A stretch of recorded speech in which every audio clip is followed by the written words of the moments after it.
I was shocked. I thought I would be top 10. But when I arrived to sign the impeachment motion, I was actually number 242, and there was a queue already. So meaning that we are going to have more than whatever we require to impeach the deputy president. The motion begins by just handing it over to the Speaker of the National Assembly through the table office in his office.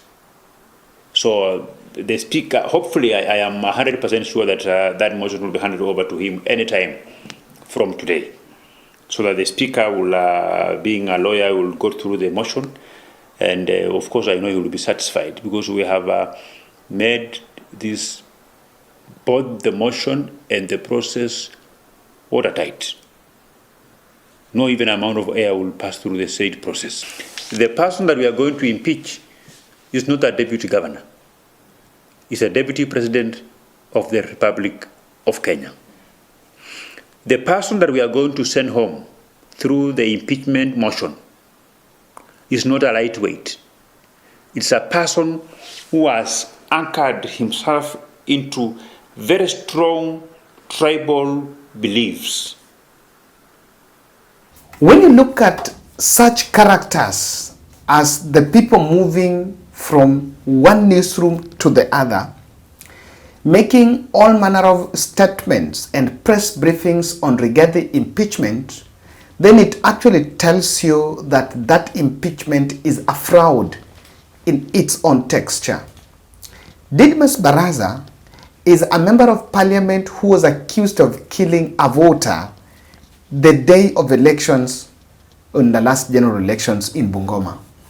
And then you see how such characters all of a sudden are coming as the malaikas, as the angels that can see the bad thing in the deputy president, Rigathi Gachagua. I like taking a firm position, and that is what the bold is made of. Rigathi Gachagua impeachment is not a priority for this country. Rigathi Gachagua impeachment is a fraud.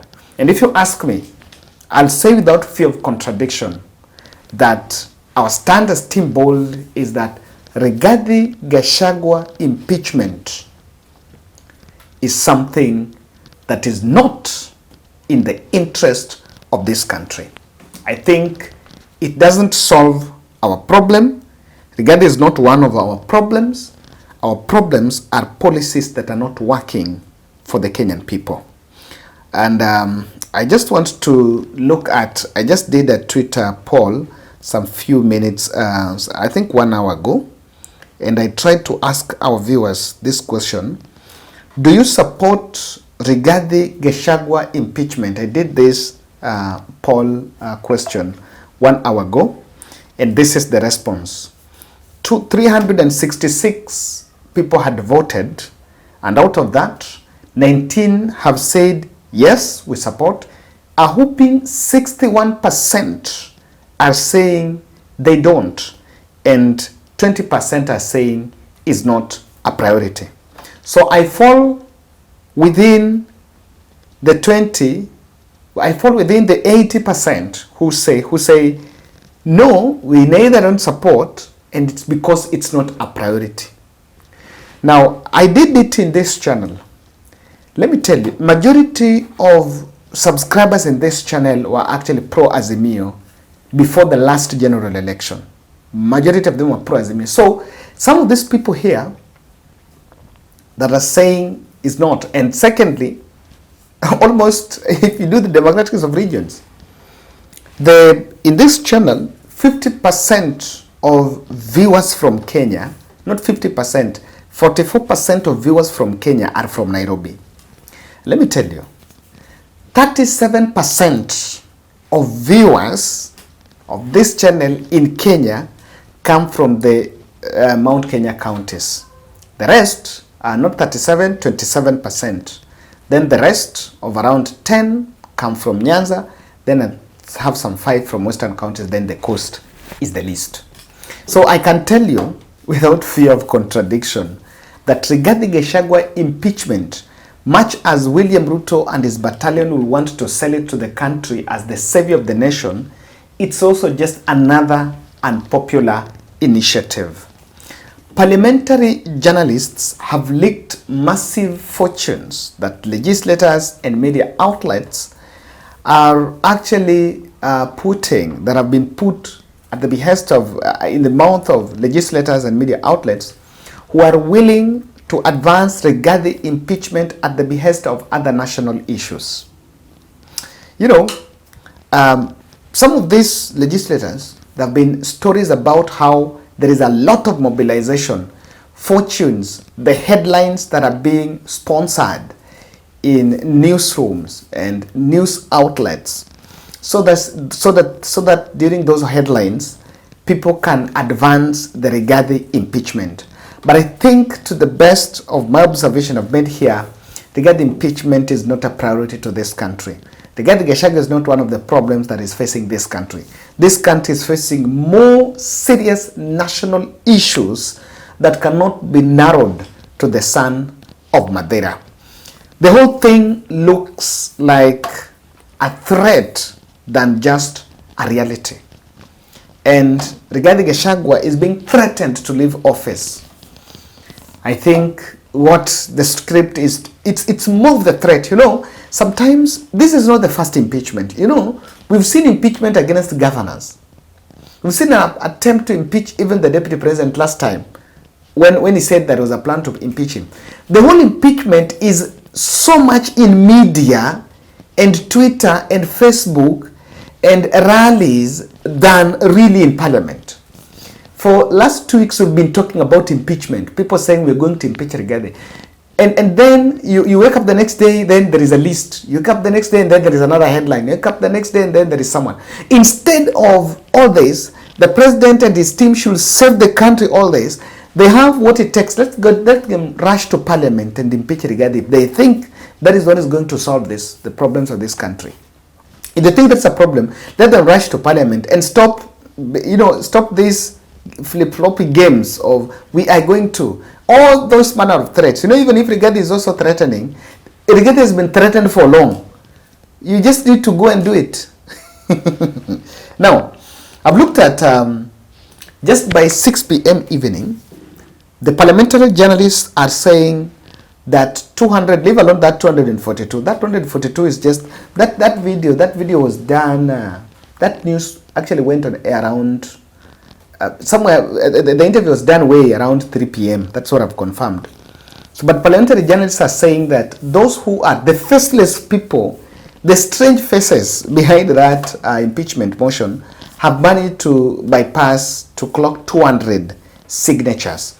And they're now parading a number of it. Now, amongst, let's look at the list of sections of MPs that have declined to sign that impeachment motion.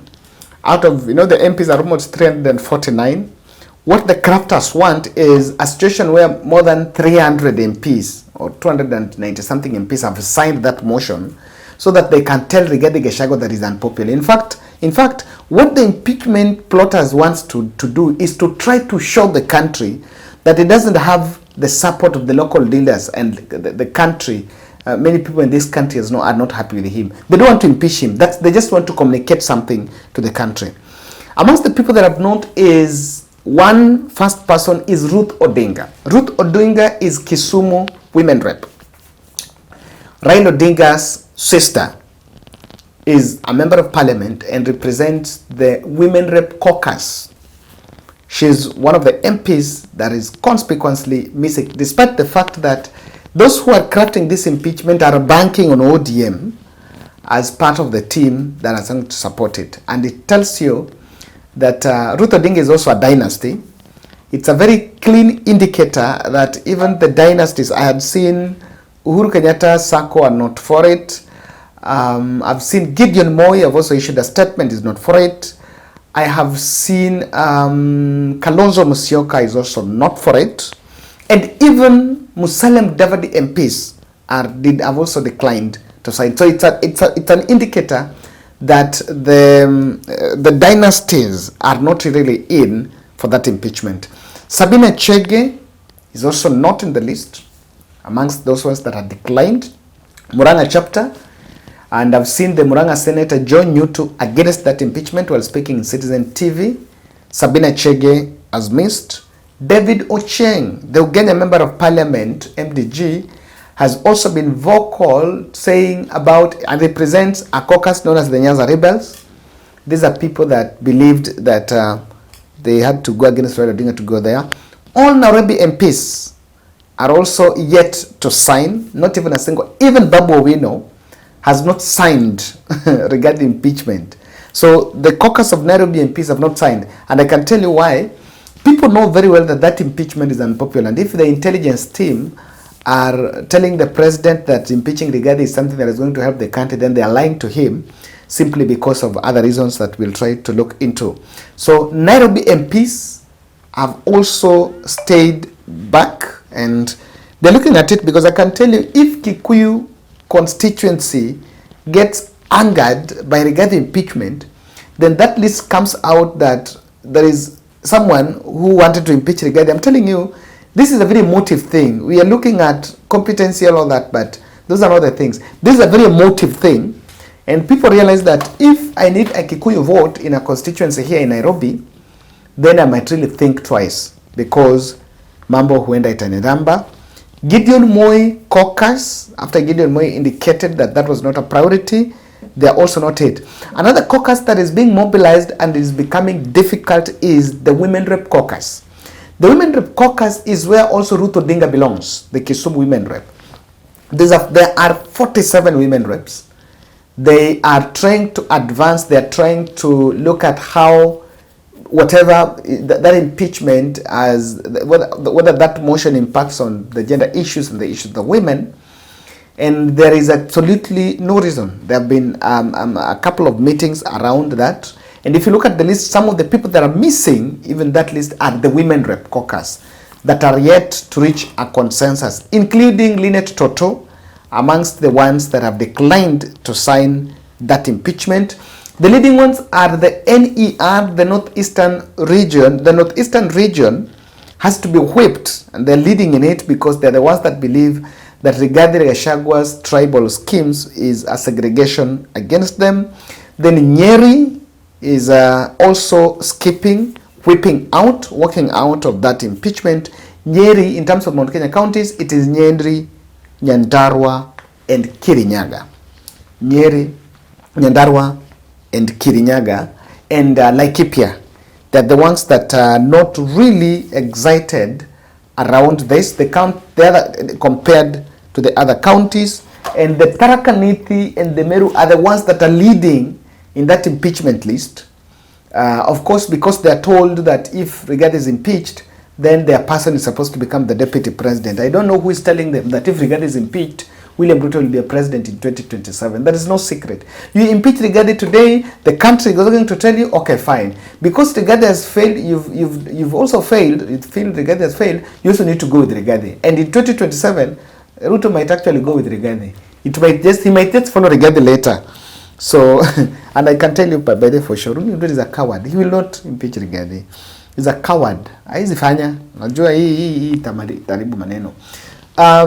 The other thing that is also conspicuously missing is a section of Raila Odinga's circle that has also been activated and have been told, dissuaded to keep a close eye on it, but not be on the front line. And also, even William Ruto's MP. Yes, even the Uasin Gishu MPs are not so much lined up in it, except the speaker, who went live attending some function and said they will be leading the impeachment against the deputy president. And of course, Oscar Sudi, because he has a venom against Rigathi, he's also been seen in it. Gachagua has also been throwing missiles today, where he said that MPs that were framed, his MPs have been framed for investigation by NIS, so that they are linked with the protest that happened. I don't know. Their phones were taken. They were interrogated by the police just some weeks ago. Then all of a sudden today, sometimes I normally find the DCI a bit, the way they work, their modus operandi, it is very predictable, and it's in conformity with the politics, and that's why they draw the line. If if it has taken, how long has it taken you to investigate and find out? You would have arrested these people earlier and they faced those charges earlier, other than just now trying to bring it, do it a coincidence that the same time someone wants to impeach Rigathi, it's at the same time the MPs are supposed to be arrested and arraigned to face some charges. So this is really something that the DCI and the team really needs to look into. While Rigathi is looking tenth while speaking in Meru, but is trying to talk to the mountain, to the president to reach out to Rigathi. Rigathi Gachagwa's inner circle with a section of the clergy had also been trying to reach out to President Ruto while in New York, so that this matter will be actually addressed above board. But I have 3 reasons why this country must be very cautious. The attention of the country is being tweaked, is being diverted to what, according to me, is just a circus, a piki ponki, pakamilu disco. If Ruto wants to impeach Rigathi, it does not take all these media stories. It does not take all these media interviews. It does not take all this blogging in the social media, in the Twitter and all these threats. It just takes him telling the National Assembly, because he enjoys majority there, to impeach Rigathi so that they do it. But the intention, because the level of machinations and the delay tactic and the marketing, you know, this impeachment is being marketed in public until you even wonder. You can even wonder whether this impeachment is going to happen somewhere in the middle of a market. You know, us at home, we are watching TV. We are not the ones going to impeach Rigathi. It is those MPs. So I'm even wondering whether there is a lot of money being spent on impeachment headlines in newsrooms instead of going to do that impeachment in Parliament. And that is why I see that the whole thing is actually a fraud. This is some drama, some script being done, either by the knowledge of Rigathi or without the knowledge. But the country need to be cautious, because today some 3 things are happening. Kindiki is defending the police who were allegedly blamed of neutralizing the Gen Z protests. He said he was in Parliament. These are the things that the country should be talking about now, but we've been made to think that someone wants to repeat Rigathi, that without Rigathi, that with Rigathi things have been bad on his end. The other second thing why the country needs to be secure is Kenya is going for another 198 billion loan from Dubai after IMF declined to give us loan, and the loan from Dubai is also for overall budget support. These are the things that the country should be interrogating. We're getting into the loan trap. Another loan. What is an it? What is an it? What is the models? How is the repayment of it? These are the things that the country need to talk about. The country need to be cautious, because one gentleman is being given a tender in the airport, he's being given a tender in the Ministry of Health, he's being given a tender in the Ministry of Roads, he's being given a tender in the Ministry of, in the sports sector, in the Ministry of Energy.